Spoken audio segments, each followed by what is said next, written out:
Hey, listen up. We have to protect our children.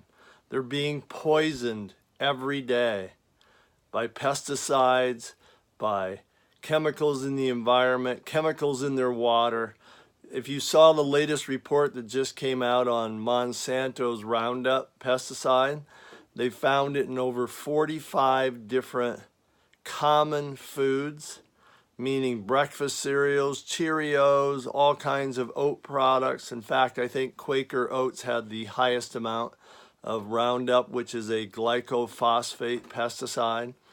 And so basically, you have to go through your kitchen, do a little Roundup on your own, and get rid of all these different foods that you might have in your kitchen that your kids may be eating.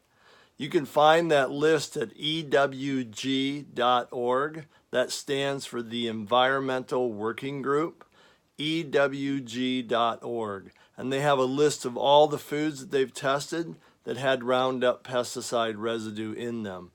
Now, their standards are more stringent than the EPA, and there's a reason for that.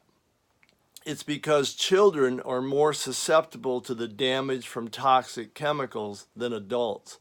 Children haven't developed their liver's ability to process carcinogenic substances, bind with it, and move it out of their system. So they're more susceptible to the type of damage that can come from being exposed to pesticides and being exposed to other common chemicals that are in the food supply or in their water or coming off the cooking pans that you may be using.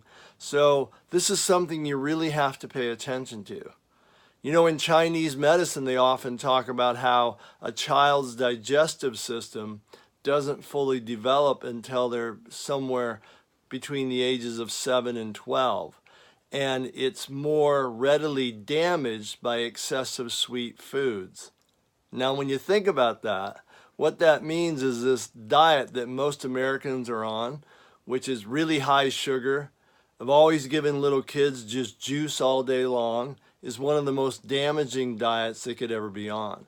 Basically, it sets them up for a future of diabetes and other metabolic diseases. When you combine that with the amount of chemical poisons that's in the diet, now you're basically setting your child up for being in a very high percentage of people that will probably develop a chronic disease at some time in their life. And it won't wait until they're 60 or 70 years old.